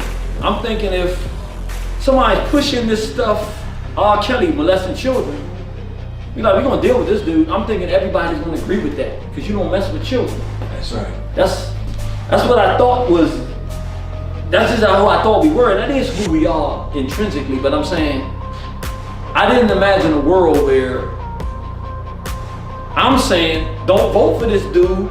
It's a trick. Come on, y'all. He's a mulatto who didn't grow up around black people. He a gay dude. He gonna push homosexuality. Y'all can't see this? I'm thinking, I'm telling y'all before he get in office, what are you talking about? And people who are the hardest nosed people in African nationalism, I mean the hard ones, looking at me, nah, you can't do that, dude. Y'all don't see this? I'm actually the only one that's gonna say, yo, you don't see. And then when he gets in and does what I say he does, okay, I saw. You messed up the first time. Okay, I saw. I'm thinking, okay, but now he going back for office. He done already made gay marriage legal. All right, now you get it. The dude, I told you he was a punk, he was a gump in the beginning. I still couldn't conceive. No, dude. If you're looking for somebody else to do it, you ain't studied the lessons of history. When you're passionate and pulled to do something and can't stop, it's a message being given to you. Ain't nobody coming. You gotta believe in yourself because somebody decided that you was supposed to do something. So you can't turn it off and stop looking for people. You just gotta do what you do. We looked in the past, 1972. I was born in 1973. I'm almost 50 years old. I'm 50 in December. A year before I got here, they must have known I was coming. They said, let's get this thing out here now before you get here. They did what's called a gay rights platform in 1972. This is just official document, sharing information. If you read, go look it up online for yourself. They're making it difficult to find. I don't know if people have been noticing this, but things that you used to get easily go and put it on the internet and find them, you can't find this stuff no more. I mean, there's a bunch of stuff you can't find. But I'm gonna bring your attention to just one. It's a bunch of stuff. All of it's aimed at children. Sex education to children, adoption, gay adoption of children. But there's one that's most important for what we're talking about today. And they break it down from the federal level and the state level. On the state level, they say every single state, they want laws repealing all laws governing the age of sexual consent. I'm gonna say that again. They want the repeal of all laws governing the age of sexual consent. Meaning a newborn baby, they want it to be legal to have sexual contact with a newborn baby. What year did I say? 1972. That's 51 years ago. Fast forward 21 years from then to 1993. In the interest of producing that result, they had right downtown, 30-minute drive, not even 30 minutes if there's no traffic, go right up here, East Capitol, go all the way up the road, you run right into it.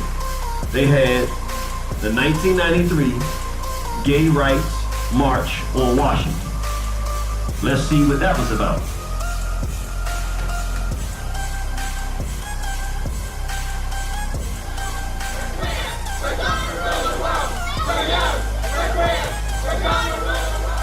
Check one. All right. Did y'all hear what they just said? So I need to play that again. He said, don't play it again. He said, no, thank you. All right, I want to do this again. They said, we're young, we're queer. We're going to do what? We're going to rule the world. Now remember, 21 years before that, what did they say that they wanted for children? Repeal all laws governing the age of sexual consent. They want to have sex with children and make it totally legalized. 21 years after they said that, they said, we're young, we're queer, we're going to rule the world. That was in 93. This is 30 years after that. So they've had 30 years to say we're queer, we're going to rule the world, which at that point they said, we haven't gotten to the point where we rule the world, because if they did, they wouldn't be saying that. They would say, we're young, we're queer, and we rule the world. They didn't say that. We're young, we're queer, we're going to rule the world and have it our way.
All right, brothers and sisters. I'm back.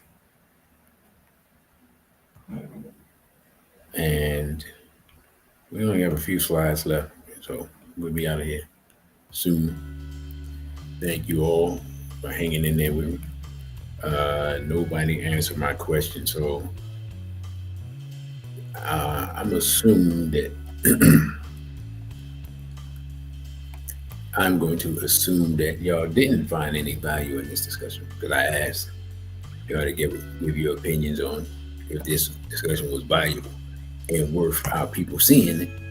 And I walked away from the computer and I see nothing. So I'm gonna assume that y'all consider this a whole waste of time, but I'm gonna finish anyway.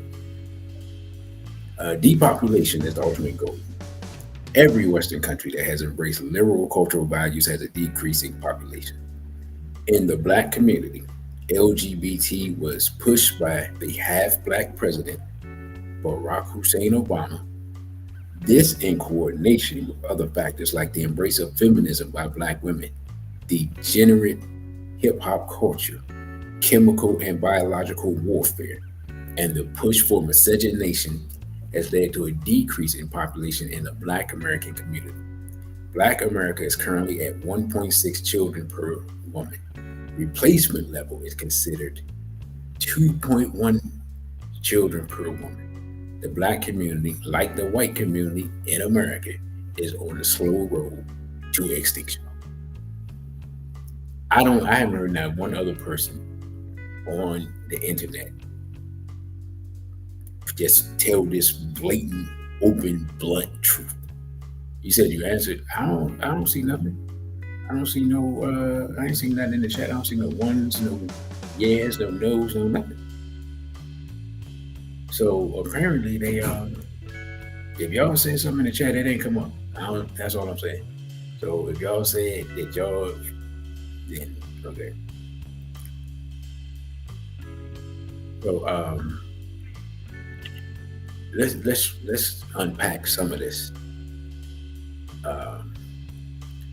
by varying degrees. Of course, I have talked about feminism multiple times. I have a whole lecture on it, The Death and Rebirth of the Goddess Black Woman. It breaks down feminism, who's behind it, who were the people they used, the ideology, all of that. So that's available. Just email me. I'll send that to you. That's $25 if you don't have it. If you got a Black woman in your life and you trying to get her to understand what's going on in the world as far as psychological and intellectual warfare on the Black woman, and you haven't bought that for her, good luck. You're going to need it. Degenerate hip hop culture, we've talked about that before. I'm supposed to be doing a discussion on how hip hop destroyed Black culture. I think I did something like that before, but it was like years ago, so it needed to be updated. I don't know how I'm gonna get around all the musical restrictions on that. And that might just have to be, I don't have Patreon, but that might have to be members only, where I just email it out to members or something. I don't know. But yeah, right, like people are talking about Megan Thee Stallion, she got some song, Lover Girl, whatever. I ain't heard it, It's apparently it's so bad even the women don't like it, which is wild. But I'm not sure if they don't like it because she talking about being in love with Klay Thompson, who I know his father, but I don't know his mother. One of the older brothers is Klay Thompson. Is he a mulatto? Because he mighty light. His father was already light, but he looked, Klay Thompson, he really looked like 1/4, but y'all let me know. But apparently Klay Thompson and Megan Thee Stallion are together. Yeah, okay. I'll admit, I've seen her without makeup and stuff. She's not ugly, but still. I hope he ain't trying to wipe that, because oh my goodness. Come on, bro. Anyway, my bad. Delved off into the Negro realm. Chemical and biological warfare. Of course, we know we've talked about atrazine before. and the effects on the endocrine system and the morphing of frogs from male to female. That's all in the water supply. We see our children, we got low testosterone. They got whatever the ink that they're using in receipts, that's decreasing people's testosterone. I mean, we just got all types of attacks. The stuff they're spraying over us all the time, the chemtrails, and I mean, just everything, all types of chemical, biological attacks. The food, the soy in the food. I mean, you name it. I mean, think about it. Maybe there's a reason why a lot of Asians don't get that big because of how much soy they eat. You know, Bolo Yoon, somebody like that, Yao Ming or something. You know what I'm saying? There's a lot of other Asian dudes that don't look very masculine from our point of view of what we consider. You know what I'm saying? You compare them to like some thorough brothers from Ghana. You know what I'm saying? No comparison from a masculinity point of view. And yeah, miscegenation. I mean, hell, I ain't even got to talk about that. I done talked about that before. It's all over. Anytime you look at any type of advertisement on the internet or television, you're streaming or whatever, you're gonna see some type of miscegenation of homosexuality. Ain't nothing else to say. Estrogen. You see chemicals, estrogen, some type of way they lower the testosterone. I don't even know how.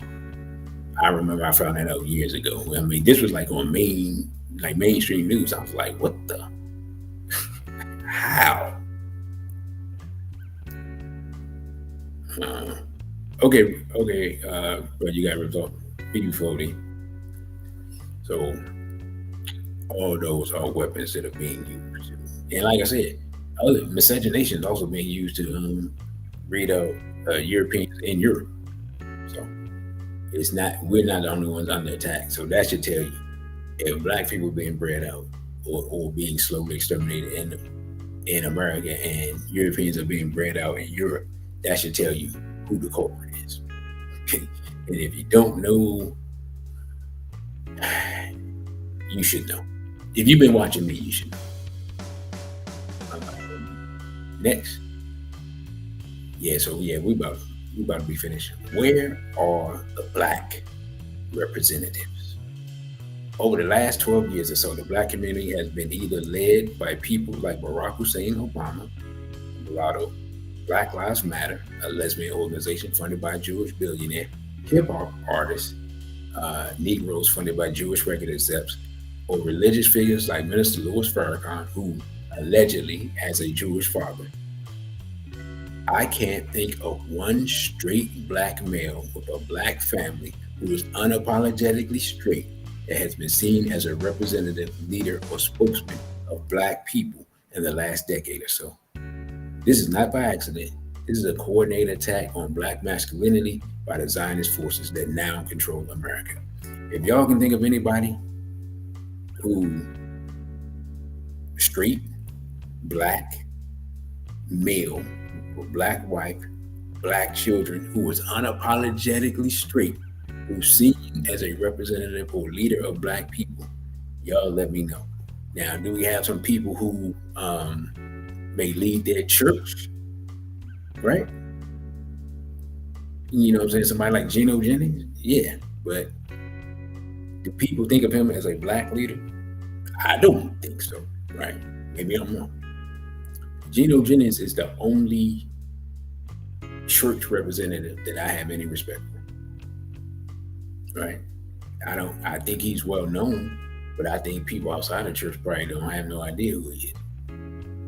You know what I'm saying? And he's not accepted by church people for real, because he calls them out. He calls them out for using white Jesus. He calls them out for promoting homosexuality. He calls them out for laying up with the women in the church. He calls them out for laying up with the children in the church. So I don't think he that popular. I'm just being completely honest. I don't think that's how you get popular in the black community, calling that stuff out. So if y'all know anybody, y'all let me know.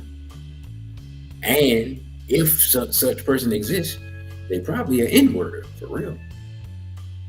By the way, hey, brother Jarake, did you were you able to receive all the lectures and everything? You receive everything you paid for? Because I know you were having some trouble downloading. Let me know. And if I see if I can send that again. Like, shoot me an email and let me know what's going on. But yeah, like if I'm wrong, so y'all tell me. Like if I'm overlooking somebody or there's somebody that going on.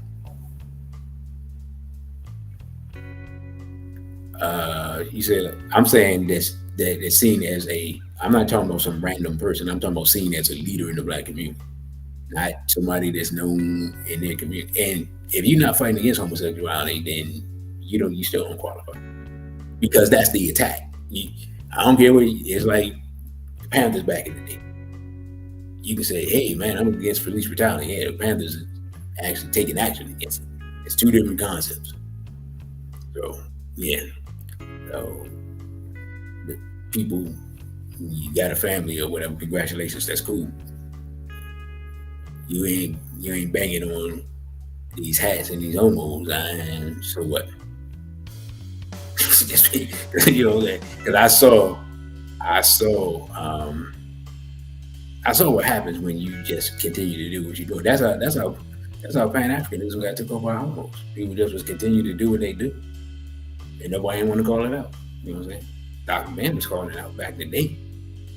But he had people in his ranks that he didn't know about. But yeah, so here's the final thought for part one. It says to say, I don't know too many on the streets restrained in society. Yeah, nah. Because it's dangerous. That's how you lose your job and whatnot. Being completely honest. Like, I know people who lost their job just because they was being a man. They wasn't even doing nothing. You know what I'm saying? They were too much of a man, and they didn't like their masculinity at the job. Like you in the way of what we trying to do. You know what I'm saying?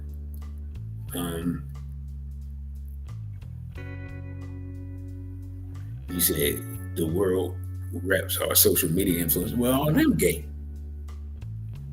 So I mean, he's still gay. Or you had somebody like a lot of people like I don't even actually know this brother's name, but it's a new brother on the scene. He like a new Kevin Samuels. He got a black wife, but it used to be with a white woman. And I figured somewhere in there when I heard him talking, I was like, there's something underneath this. He used to be with a white woman. So but he was getting big on what you call it, on YouTube. He said lately he just, social media influencers, most of them are gay or they N-worders. So I don't even, that shows you where we at. That shows you how close to being exterminated we are. And the question now is only, did we earn it by our behavior? Just being completely honest,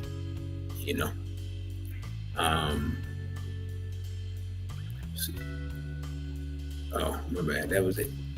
So I was gonna let people come on if they had anything that they wanted to add, but I ain't 100% sure how that works on this platform. I guess I could just post the link. You got ripped off in here. So I'm gonna put this here. I'm gonna put this here in the chat. Anybody that wants to say a few words before we close out, I'm gonna just open up the floor since Sister Najee doesn't want to. She didn't want to be a part of the show, unfortunately. If you want to say something before we close out, Sister Najee, let me know. Otherwise, I'm just going to close out because we don't have that many people left. I don't think anybody wants to contribute to the discourse. And next week, we'll probably do part 2. I haven't even planned it out, but I just figured that when I was planning it out, I saw that I wasn't going to be able to get everything said that I wanted to say in 2 hours. And so we're at a little over 2 hours now. So There's the link. If anybody got anything to say, going once. You said go back up and read what we said after break.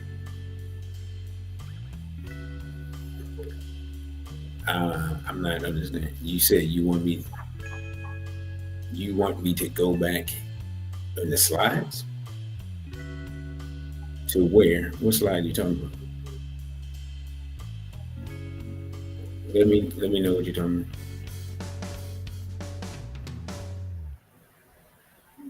about. I mean, I didn't say. I said. I thought I said you had something else to do. You know, that's what I thought I said. So, do you want to come on and interject, or no? Because other than that, oh, did I do the final thoughts? Oh no, I ain't do the final thoughts. My bad.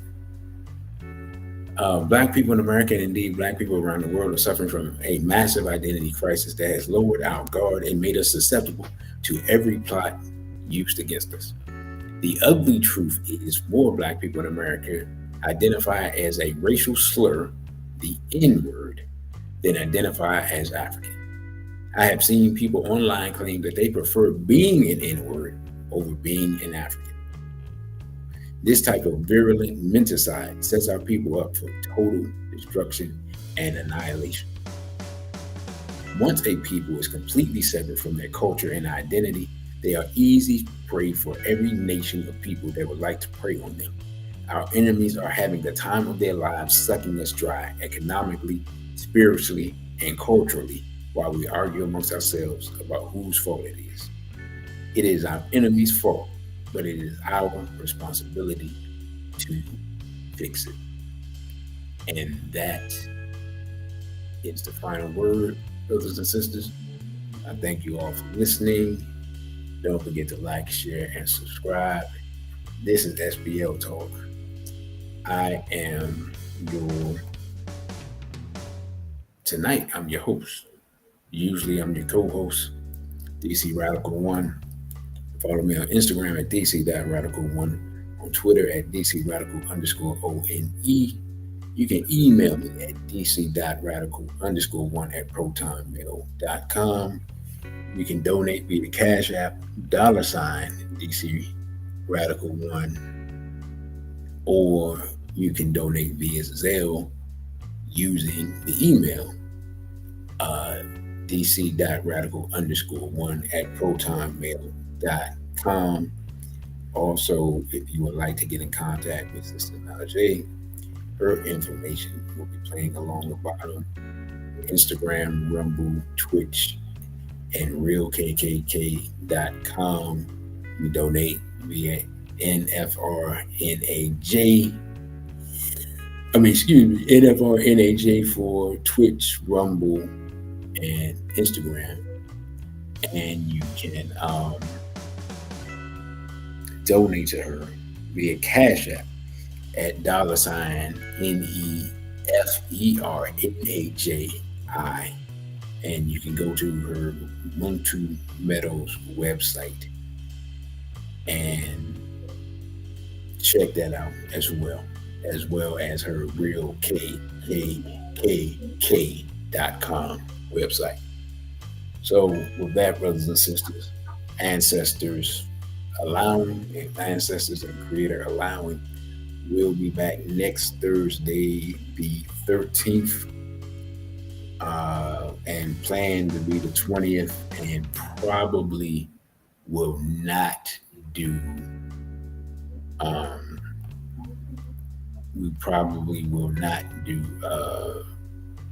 the 27th, which I believe that is Thanksgiving. We probably won't do that, and we'll be, more than likely, I'll be celebrating Umoja Karamu on the 28th with Baba Zulu and the Ujamaa Shule family. So after that, the next time I do SBL Talk will probably be in December. So that, brothers and sisters, thank you all for listening. Don't forget to like, share, and subscribe. Remember, tomorrow the Irritated Genie interview will be posted on YouTube at 8 p.m. And then we'll have clips of this week's shows. And actually, I got full shows that I had to edit. They'll be put up on Monday and Tuesday. Full shows that were blocked because of copyright. So they'll be up Monday and Tuesday. And more than likely, I'll be back with an episode of The Center next Wednesday. So the channel will be live. Stuff will be up. And check it out. Make sure you help us out with the if you cannot contribute monetarily via Cashapp, at least help us out by viewing the previous programs and sharing the videos with people. So with that, I say Baby Fodia and Street Black Pride.